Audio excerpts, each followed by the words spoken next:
There we go. So personally, I think there is no perfect right or wrong way of swatching. Your swatch is like unique to you. Some like to see the chroma, just like Nick Stewart, and somehow some put it like how they want to see it in a pen, like a Mountain of Ink. She writes a whole page with of inks, and basically you can see the changes of the ink. I've got some samples here. So these are all Troublemaker inks. So that's bear with me, sorry, that's it. Honestly, like no one swatch is the same in my opinion anyway, because you have different materials, you have different papers, you have different pens, you have different nibs, you have different techniques. So what I'm going to talk about is how I swatch my inks. Let me see, where is my paper? There we go. Bear with me. I just should have taken this out earlier. Here we go. So these are my swatches. If I put them next to the written samples, they're going to look exactly like different. So this one is Butanding. It's a store exclusive ink from the Philippines, from one of the Filipino stores that I managed to get last year. I had to like wait early hours in the morning here because once they've opened the site for sale, it literally just went within seconds. So I had to stay awake until about 4 o'clock in the morning for that. So that's how it is. That's what it looks like written down. I'm not sure if it's clear, but the swatch is that it's almost similar, but you can't get it the same. I'm not sure if that makes any sense, but what you do in the swatching and what you write, you're lucky if you can get it the same, but just don't expect the swatches to be what it will look like when you write it or when you swatch it, because sometimes one of the things that that contributes to it as well is having an ink open, like letting it evaporate makes the ink a little bit more darker. So if you've got the ink for a while, swatch it, and then if you've got a new bottle of the same ink, it might look completely different because it's properties of the inks like evaporate or just change completely. So that's the swatches. So what I do with materials I need that I use, so use a glass dip pen, I think this is a number 4 brush. It's just like a regular watercolor brush, a poster nib, it's a dip, and I just glued this up, made it up, and this sometimes I think it's with the Leonard pumpkin nib, I can't remember, Leonard 40 for the names. Oh, let's just that one again. So the ink that I'm going to swatch is another store exclusive from the Philippines. It's from Scribe in the Philippines, and it's from Troublemaker. It's Pawikan. It's like a green, Pawikan is like a sea turtle in English, and it's like green chroma ink, multi-chromatic ink, I believe, but I've literally just got it from the post today. I ordered this ink 25th of January this year, and I've literally got it today because no other post from the Philippines would let us send inks from the Philippines to the UK because it's like liquid, they won't accept it. So the things that I go for getting all these inks is it's a long story, and it's borderline obsessive if I can tell my other half.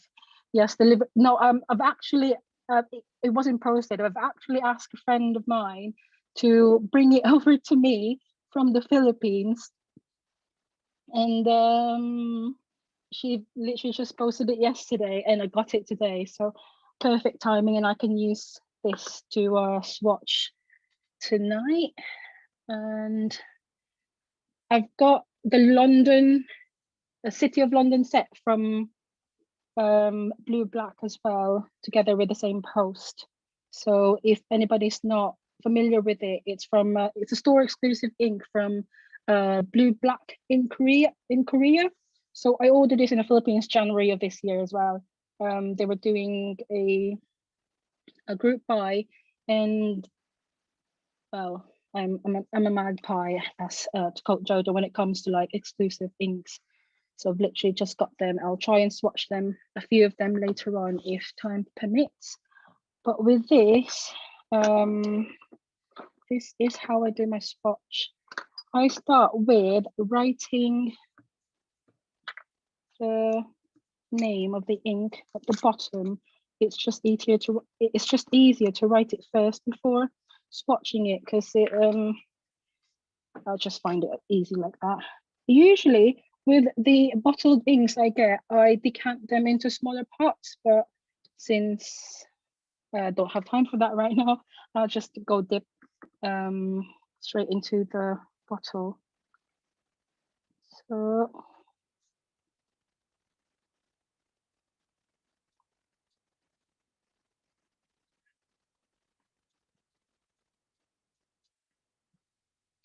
and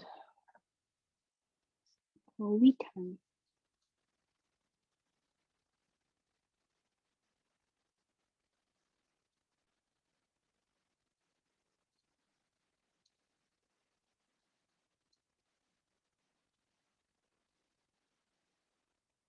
Yeah. Literally just dip it in water, wipe it with a rag that I've had for a while now, and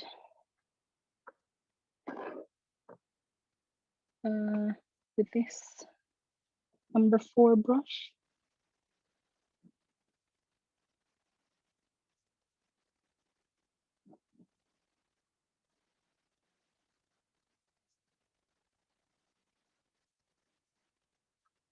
I turn it around. I'm a bit of an OCD, so I like an almost perfect shape to it. So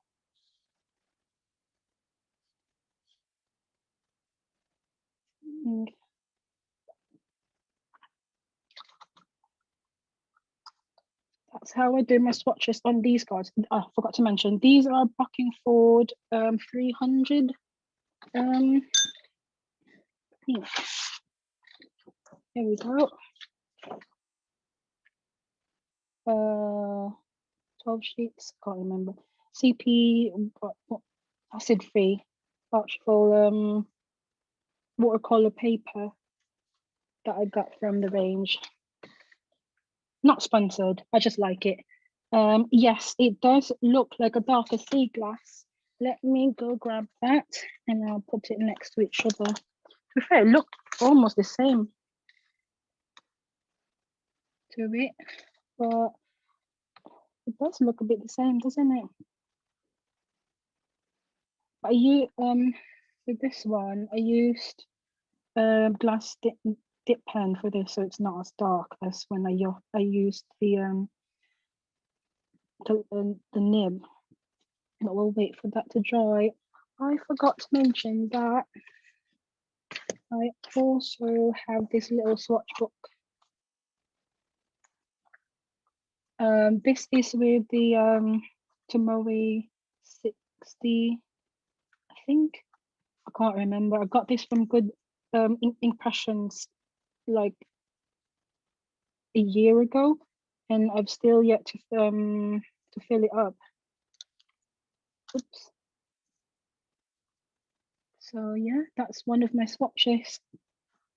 I'm gonna do the Pawikon on this one as well, because it's different looking from this swatch. I've got the sea glass here somewhere. Yeah. We got. I'm not sure if it's clear enough, but it looks absolutely different on a Tamori paper compared to the Bockingford watercolor paper. But that's just it. It's like I've mentioned, it's different techniques, different materials, different paper, different nibs. You'll get different swatches. So the swatches that you see online when you buy the when you look for inks to buy, it's more of just like a guide. I don't totally rely on it. I just look at it and see like, oh, this looks like a nice green. I have to try it to make my own opinions on what colors they are, because it's just hard to take photos and put the actual color of the ink into it. So yeah, I think I've seen a question. I think it was from Kamille. Is it, how do I make the squiggles? Yeah, I'll do that one as well. Let me just find a now I've got some free spaces here somewhere.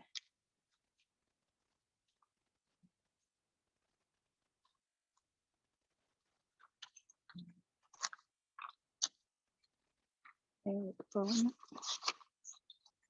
Got, so the squiggles, I use the fat end of a glass nib, glass dip pen. So what we do is I write the name first.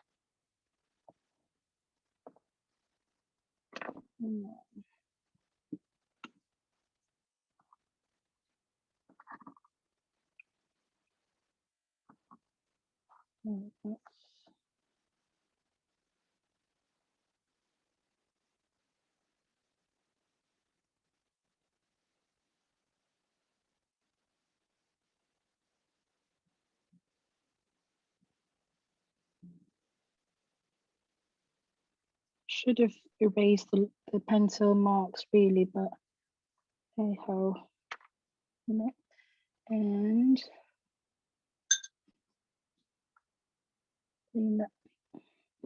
And for this line here, what I do is dip some bits.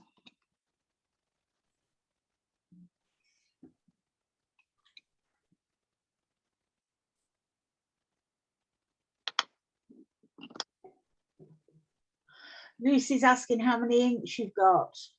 Oh, I stopped counting. The same reason why I stopped counting with how many pens I've got, because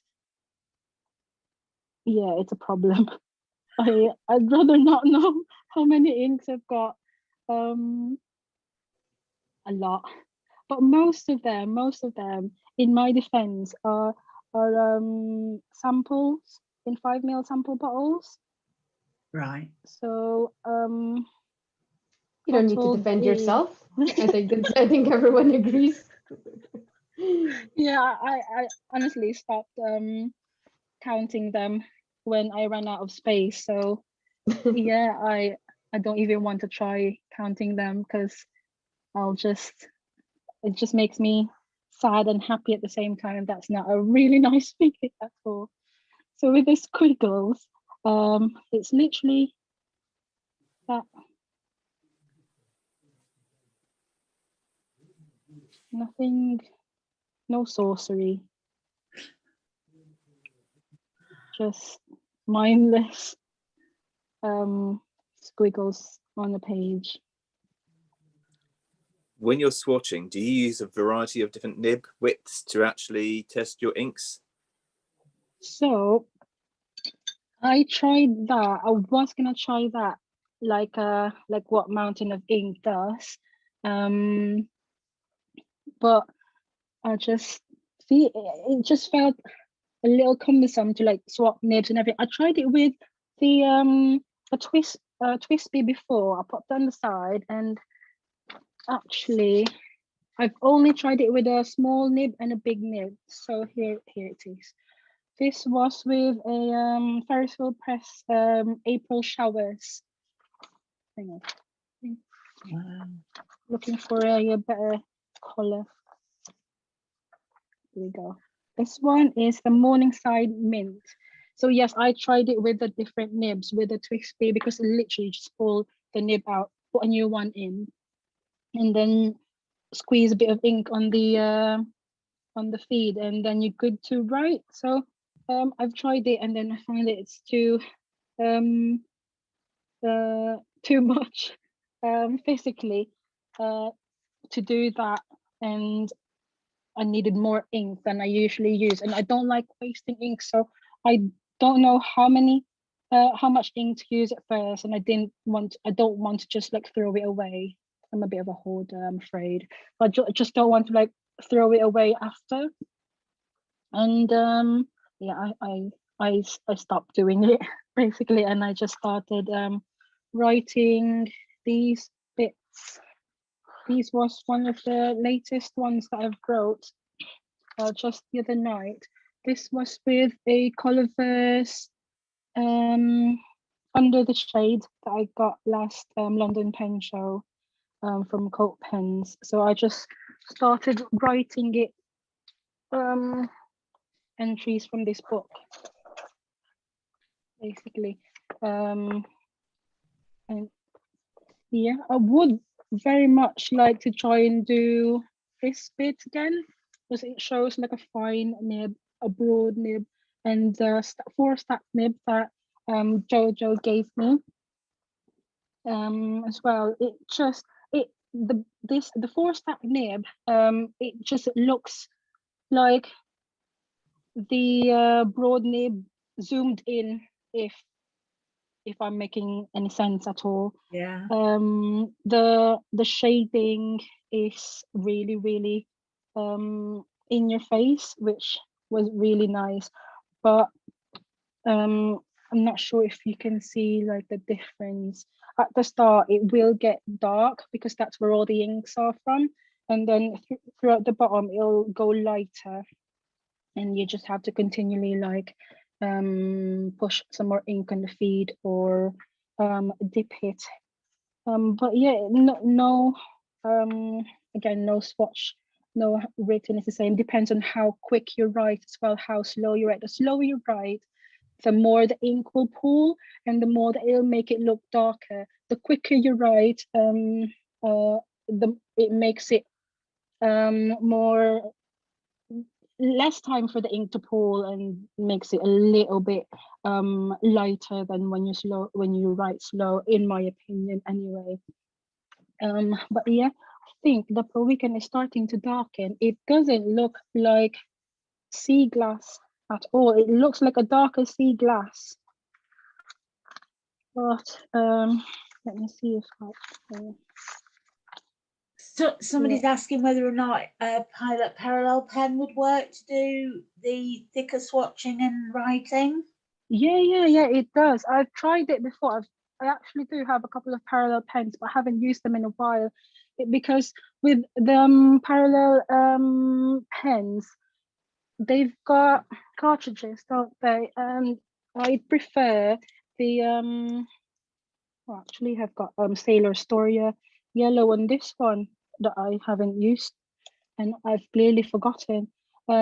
Yes, it does work, but what I don't like about using the parallel is that I can't squeeze the ink through the feed if it gets. I mean, you can, but it's a little So I tend to, I hard.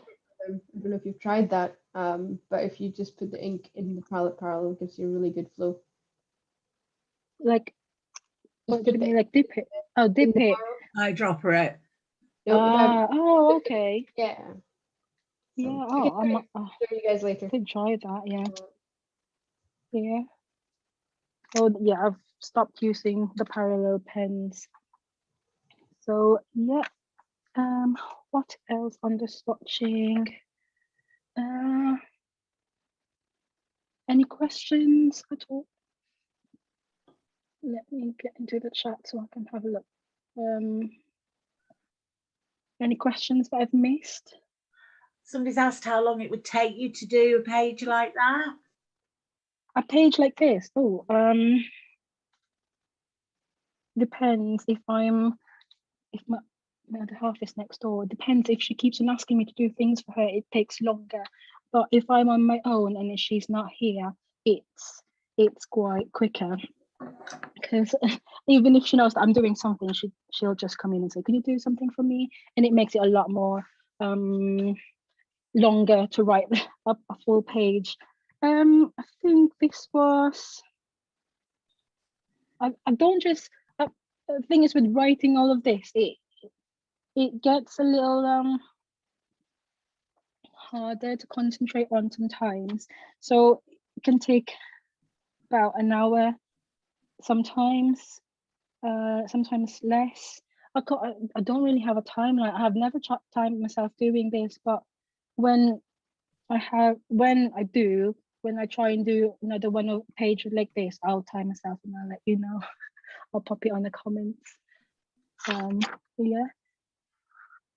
Any other questions? Everybody's in agreement. It's absolutely stunning. Thank you. How long have you been doing this type of calligraphy? So this type of calligraphy, it's not. I don't really put it as like a calligraphy. It's more just like a font, like a style. I've started getting into it when I finished college in 2011, and I was basically like a professional bum. So I finished college, got my license, but I couldn't work as a nurse in the Philippines straight away because it's just really hard to get a job there as a nurse. Even though we need nurses, it's just hard. So I stayed at home, help a little bit with a small family business, and basically just stayed in my room and write and write and write.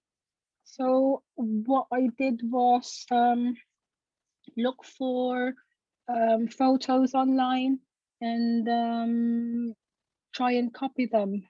Basically, Right. one of my go-to website or page is 50 ways to letter, and then whatever letter you want. It's mostly the capitals that Right. I struggle with. You can't tell you struggle with anything. Yeah, I do. Yeah. And yeah, when trying to learn a new font, I try and put it in one page so I can see like all the capitals, how it will look like, and with small letters, I just try and experiment on which ones I like to write. Right. So there's some letters that I didn't like an R. Let me try and write one down. So some R's, so some R's you can write as, I'll write as big. Small letter R you can write like that. And in some font you can't write it like that. You have to like so it's trying to match it to the letters that you use with it, with the calligraphy. I think that's how I do it personally anyway. And with Favorite word to write? Sorry, I interrupted. pardon? What's your favorite word to write? What's my favorite word to write? I think it's the long word. It's supercalifragilisticexpialidocious. I've written it somewhere. I don't know where it is now. It's just so long, and then you can just see it like in one whole line, the letter, and it's just fun to write with. But yeah, I try to use pangrams. I stick with a very boring, the quick brown fox most of the time, but it's just quick and easy just to see how all the letters will look like combined. So yeah. George is asking whether or not you draw guidelines or if you always do it freehand. Guidelines, like this. Or with just lines on the paper to make sure you're going in a straight line, I'm assuming. Oh, yes, I cheat. I use the what should I call it? I either use this, which came with a Nebula notepad, just pop it under, and it's not very visible, I think, on the camera, but it's visible enough to write under. So I use that a bit, or the Rhodia grid pad. So yeah, so when writing a whole page, if I usually write it in a whole page first, and then literally put the page on top of it and try and copy it from Right. that. It's just, and if I don't like how it's all lined up, I just move the paper left to right to match how I want it to look like. But yeah, as much as I want to write without guidelines, my OCD won't let me. I need it almost in a straight line. Yeah. So yeah, I use grid papers. Can't remember what this was. Gary Yeah. says it's quite remarkable that you use capital letters so much. Am I correct in thinking this type of writing is more controllable than regular cursive handwriting? I write the capitals a lot because I don't write them a lot when I write sentences.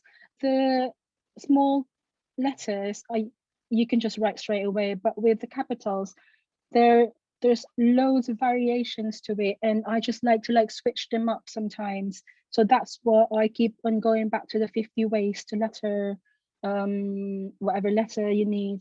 And then because she's got loads of different capitals that I go to, and then I just pick which one and then just try and just copy it really. And then if I don't like it, I just try and make it my own sometimes. In the year, it's called that. Do you want to talk us through some of those pens? But yes, so going into the modern calligraphy now, let me just put these away. So a few pens I've got are, half of them are the pens that John very kindly lent me from pen sharing. So if you don't know about what pen sharing is, it's a website that John runs, which you can hire pens, basically any kind of pens. I think John has got them all, honestly. So I've got, so I just need to have a bit of this. I've got the Osprey with a zebra G nib. I'll try this last because that's my favorite of the lot.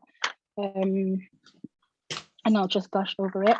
And the next one is Good Blue by Kamille.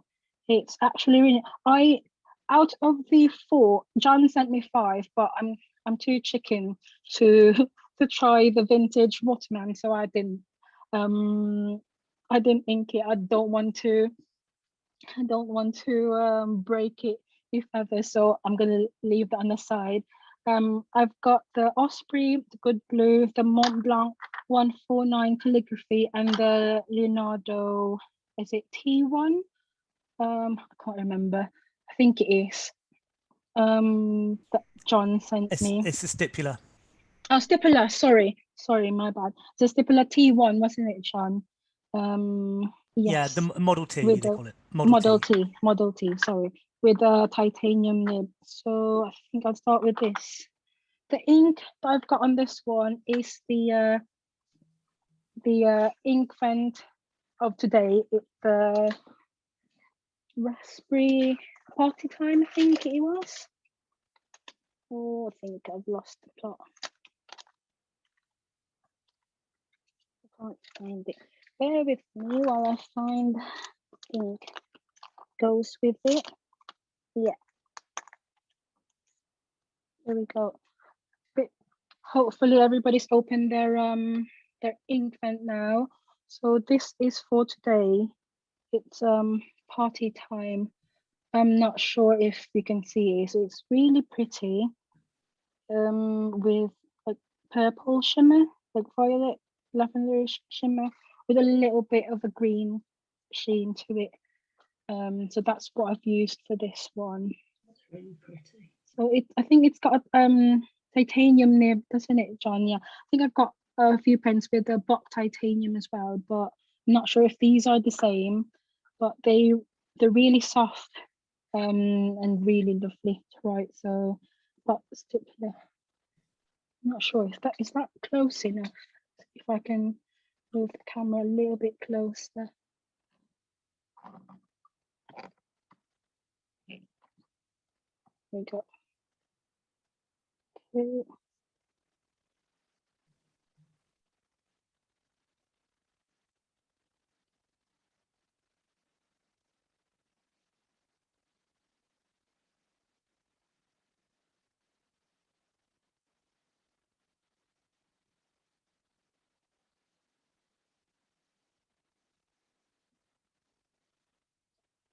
Go.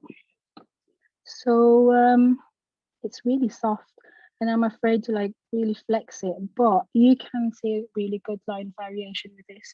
With modern calligraphy, I see it, or I understand it as is that you make it your own, because it's like my take on it anyway, is that I try to make it mine. So I look and look and look for inspirations, and then try and combine them into one, like a font, basically.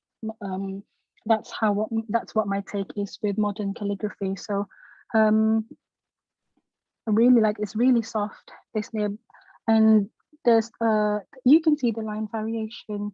So with this, writing with calligraphy, is that if you want to see the line variation, obviously upstrokes are thin, or you barely like touch the paper, literally just touch the tip of the pen on the paper, and then it's when the downstrokes that you flex it, so you can see the thicker and the thinner lines when writing. So that's the stipular.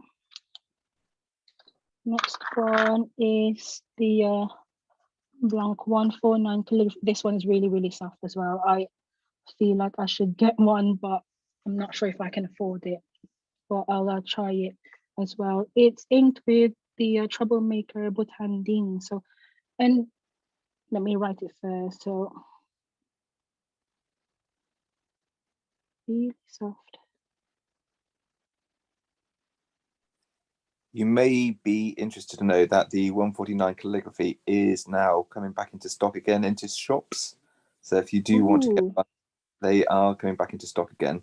But whether or not they'll do another run after this, I don't know. But it's a good job we got John from Pen Sharing to actually allow people to use. Yeah, I didn't know that they stopped like selling it. Yeah, it Maybe was I've only got a a bit of a limited FOMO run, now. and then they stopped them, unfortunately. But it's a gorgeous, gorgeous nib. It is. It's really, really soft.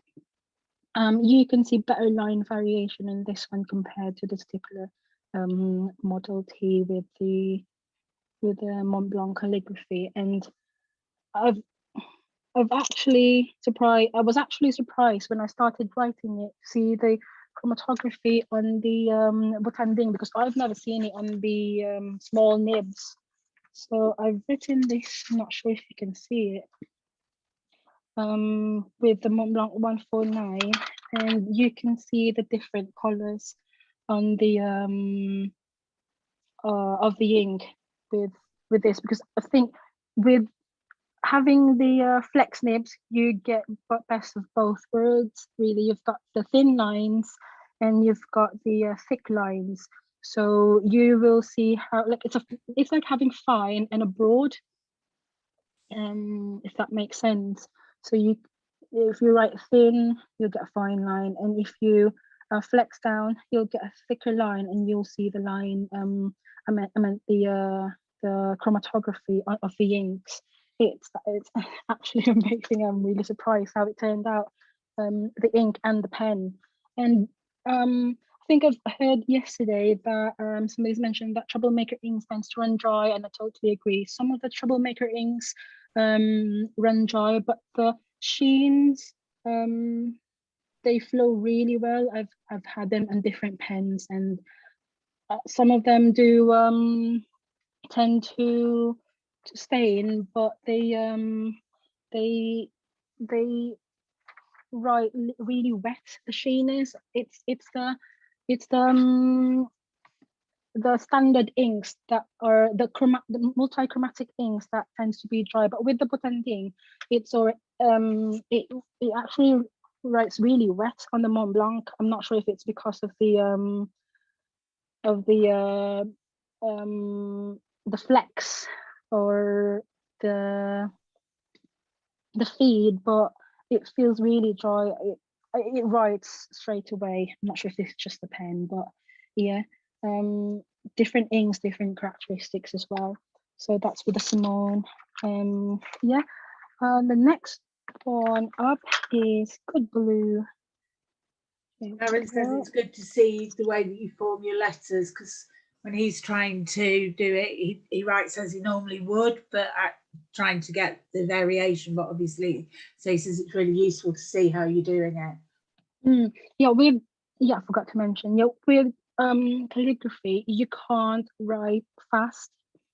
You have to write slow, because one, the flex is you have to be careful with the flex. Some pens can flex, some pens can't. And if you're not sure, write slow, try it, and just try not to break it. Basically. So yeah, as much as we want to write quick with the flex or with the calligraphy, it's just not feasible for me anyway, because you can't. It sounds very cheesy, but you can't hurry beauty. I'm not sure if that makes sense.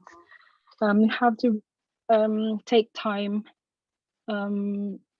with it, basically. So this one is the Good Blue. So with the T, I'll start with a small letter. So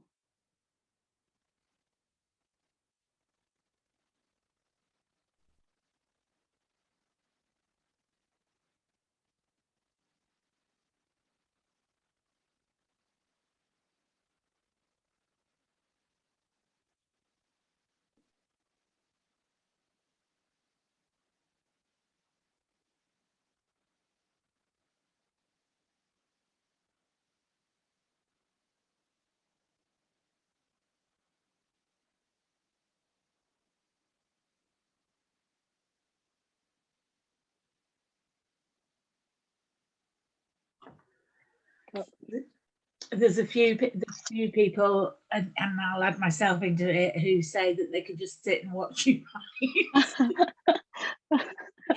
Oh, thank you. It's actually really therapeutic writing as well. Going slow. It calligraphy writer forces you to write slow and just really slow down, really. So thank you. So this is with Janelle's Good Blue with a Flex. I think this was with this is with a ebonite feed, wasn't it? I used it just to accommodate the ink as well. It's inked with Vinta, Greenwich or us. And that's a flex nib as well. It is, yes, a flex nib. I think I'd recommend this to beginners because it has got the it's stiff.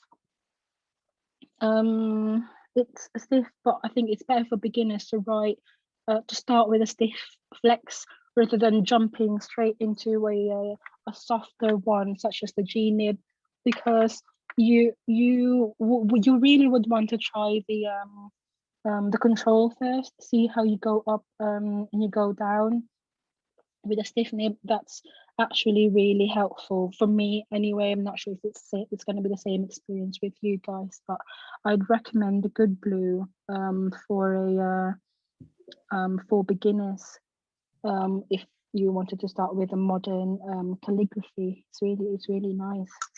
And I have the ink flow is really good with ebonite feed.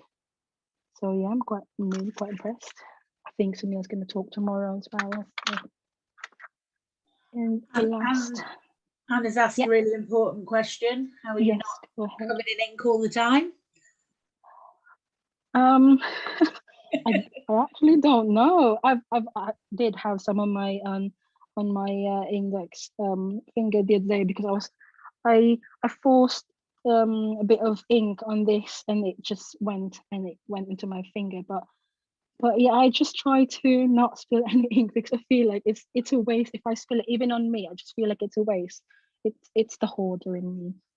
It's sad, but I try not to spill at least a drop of ink when I'm writing. So that's the thing. That's how I avoided not being covered in ink all the time. Yeah. So this last one is, sorry, is there any other questions? I'm just going on and on and on and on. No, I think we're right at the moment. Okay, so this one I think is the favorite of the lot. It's for the others who hasn't been here, who wasn't in when John explained it. I'll try to explain it quickly. It's an Osprey pen fitted with a G nib. So it's the nib basically that rusts really quickly. So, but he mentioned about, I think you have to help me with this, John, if that's okay. I don't want to like quote or say something wrong. If you don't mind, just yeah, that's fine. I'm happy to jump in. Yeah, I mean, they've taken the Zebra G nib, they've designed the specific feed to fit the nib, so there's no kind of adjustment or heat setting required. They sit together, they slot into the special nib unit, and then they've got a special kind of really wide mouth converter sort of for maximum flow into the feed. As well, they've got a stainless steel nib unit, again with an ebonite feed. So that stainless steel nib unit is sort of smaller. There's not as much flex as with the Zebra G, but that one won't degrade at all. And then finally, they have like a bog standard steel or gold fountain pen nib. So you've effectively got like just easily interchangeable nib units with the one single pen body. So that's the really nice thing about the Osprey pen. The one that Kamille's got is actually an ebonite pen. They do a range of nice acrylics as well. It's kind of big, it's chunky, it's a nice size. It's just a good pen for, you know, various kind of uses. Yeah, thank you very much, John. I couldn't have explained that better. So I started with as I mentioned earlier, with my writing and calligraphy bit with a G nib. So when I got this from John and tried it, I literally like almost screamed and sent him a video of what I've written straight away, because I was just really happy to see this kind of pen. I did have the Jinhao one before with a G nib, but I couldn't take the nib out to change it basically, and it had a plastic feed, so the ink flow is not, well, it's not comparable to the ink flow in this one anyway. So yeah, let me write it. So this is the see.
Yeah.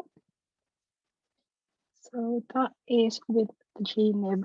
I'm not sure if it's clear enough, but the line variation compared to the other three is just, yeah, it's just really, really thin and really, really good. And it's really, really soft. Lots of release. It's, yeah, I really need to get one of these. I'll have to message John again to see how, I'll have to check that website that he mentioned. And yeah, I really like it. And I've promised somebody, I'm not sure if she's on, Julia, that I'm gonna write her name on the envelope that that I'm gonna send out on for the alphabet game. So when writing on an envelope, sorry. Sorry, is that a Zebra G titanium nib or is it a standard nib? I think it's a gold. I'm not sure. John, you have stainless. It's just steel. It's just steel. It's not even stainless steel, but it's not gold for sure. Yeah, I've only used like the stainless, the steel ones, but yeah, it's really nice. Rachel says, and actually I found the same with the G nib, that it's really scratchy. Do you find that? Yes, it is scratchy. I've been using the Muji paper that I've just got a couple of days ago when I went to Birmingham, and it's actually really, really nice paper with calligraphy nibs, with the G nib, because it's really, really thin. The tines are thin. It is that's the downside for having the thin lines, is the scratchiness, because it's basically like having a fine nib, like a fine sailor, extra fine sailor, sorry. You've got the feedback almost the same as that, more scratchier on the G nib, obviously, but yeah. So what's that paper that you got? The Noodler's Black, the ink. No, sorry, the paper that you're using. Oh, the paper. Sorry, it's a Muji A5 paper that I got. I don't have the packaging, but it's a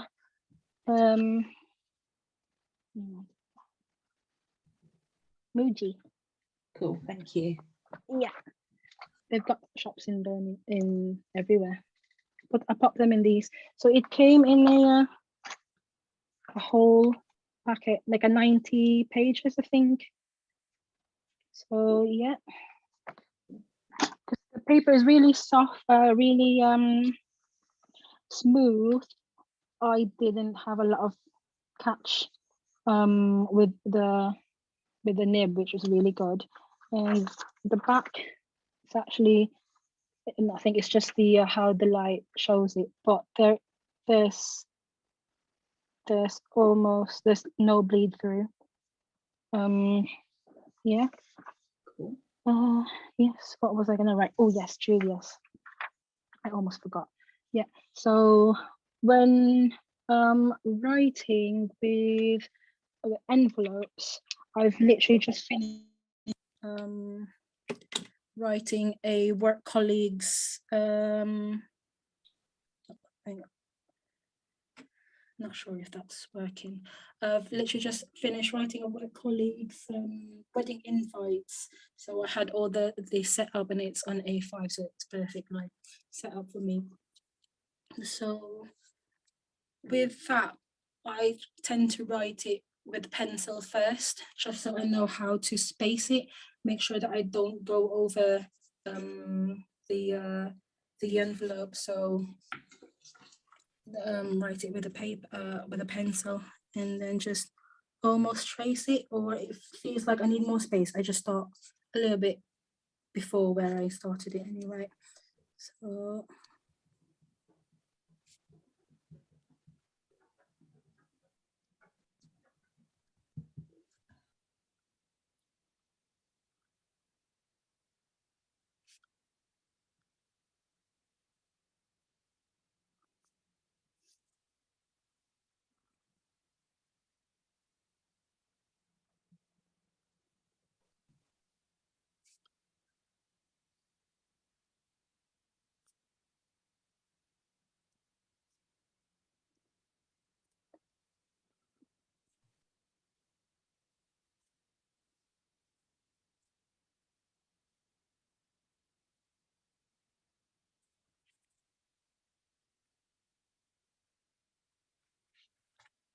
I'm not going to write the address. So that's it. And then just wait for it to dry and then erase it, but very lightly, because when I did the envelopes last night for the other letters, I found out that because of how scratchy the nib is, when I go over the thick lines, it tends to like separate. I can't remember the word, but when I try to erase it, basically bits of the paper came off as well. So it sort of bubbles just up. got really have to do it slowly. That's it. Here, I think I've lost my no.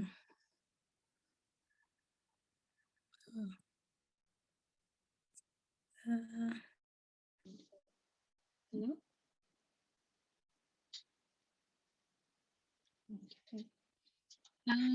Yeah. Has anybody got any questions? Do you want to take yourself off mute and ask?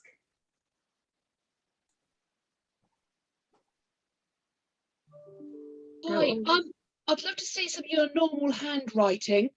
My normal handwriting. I can't do And that whether with you'd ever consider using a biro for everyday use. a biro. I'm not sure if I've got a biro here. I don't have a biro around here, I'm afraid. I think it's out. You've gone a bit quiet I just wondered if you ever have, if you do resort to borrowers everyday use. I don't need to see one. Oh no, I don't. But I do have one. Brad gave me one, but it's in a box. And But I just wondered what your everyday handwriting was my like. everyday handwriting. Yeah, bear with me. Let me grab the. So this is the pen BDS. This is what I use at work. Oh, actually, no, I've changed it to this. This is one of the pens that I got from the pen shop, from the most recent pen shop in Birmingham. So this is what I use at work now. I tend to write prints. Coming in the post to me as we speak. What is that, sorry? Parker 180, isn't it? Could be a classic.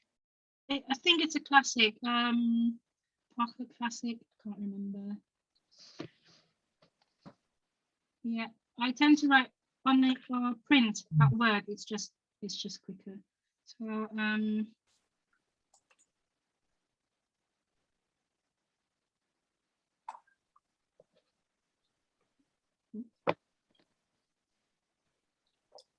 the dreaded penguin.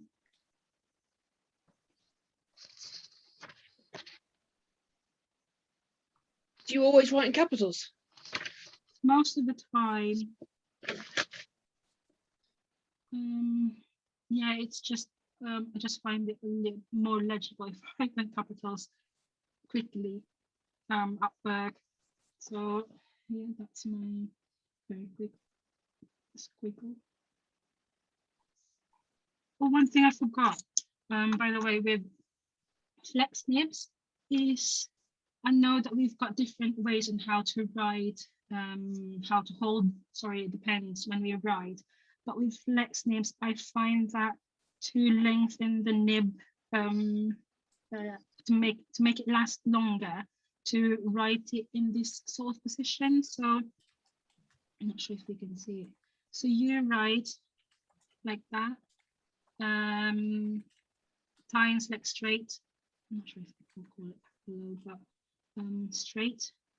Because if you write on the side, your thick lines will have to like go like that.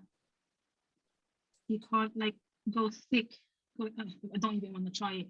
You can't go thick, downwards thick when you write like this. So with flex nibs, flex pens, I recommend writing it like that. It's easier as well to go sideways and up and down big strokes rather than writing. Yeah, you can go thick if you write sideways like that, but you can't go thick going down, if that makes sense. So just a quick question. If Yeah. you had any money, well, all the money in the world to buy the perfect pen for calligraphy, which pen would you actually go for, whether it's vintage or modern? This Osprey one. I don't think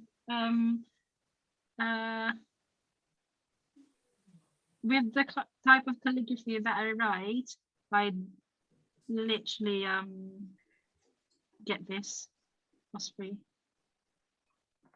Yeah, I really don't care like how it looks like. It looks really like a boring black ebonite, doesn't it? But it's the nib for me that matters when it's writing with a modern calligraphy, and it's one of the best nibs pen hacks that I've used so far. I've tried so far anyway. I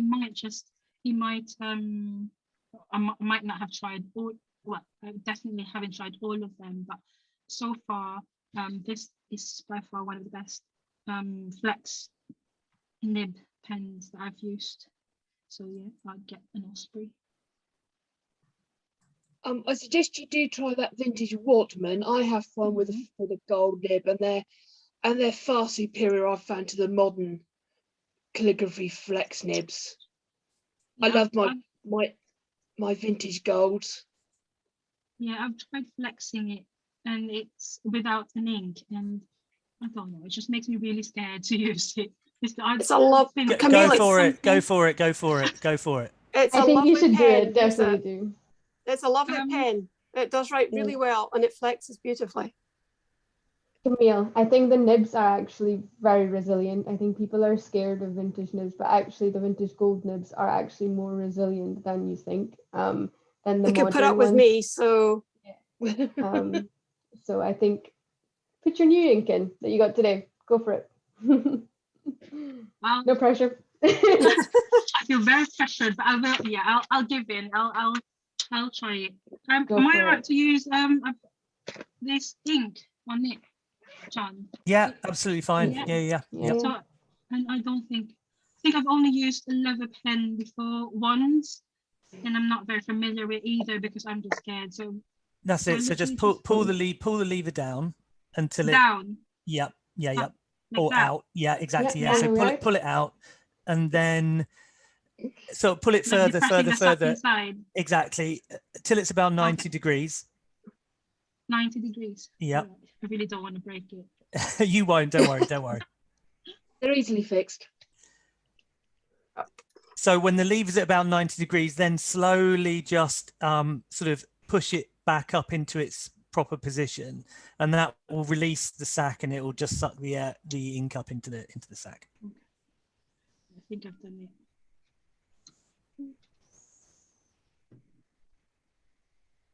There we go. So,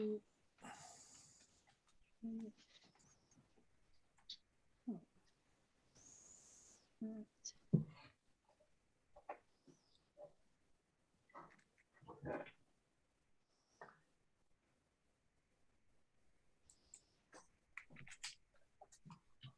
You can all hear me gushing.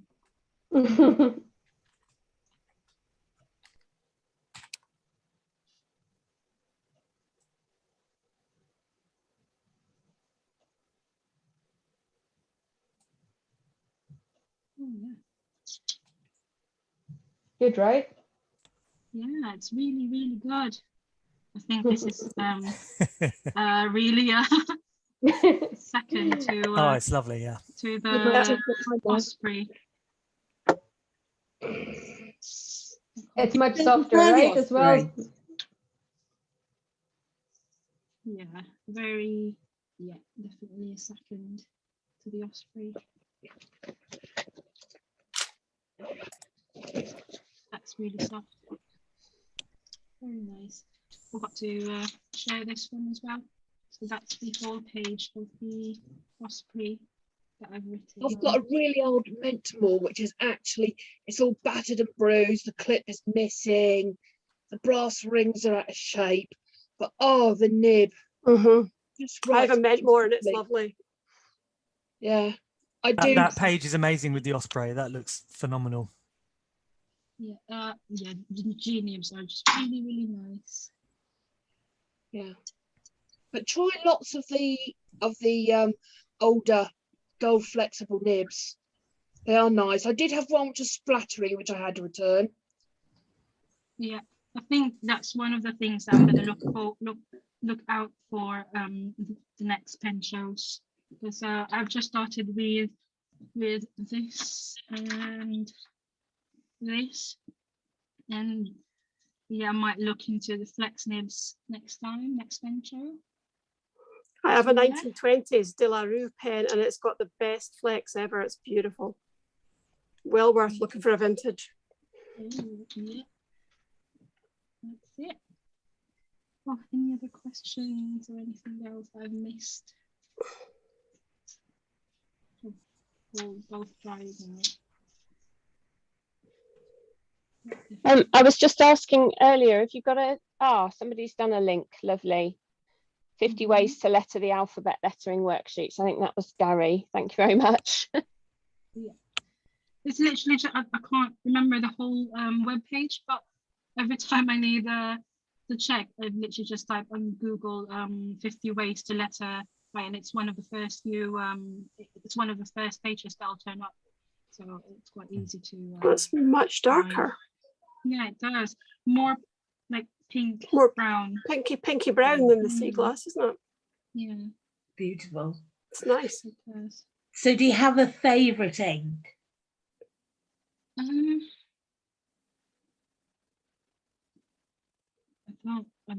It's very hard. The type of ink, yes, I like multi-chromatic inks, but I can't decide which ones. Yeah, they're all really, really nice.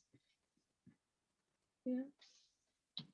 Let's see if I've got any other things to share.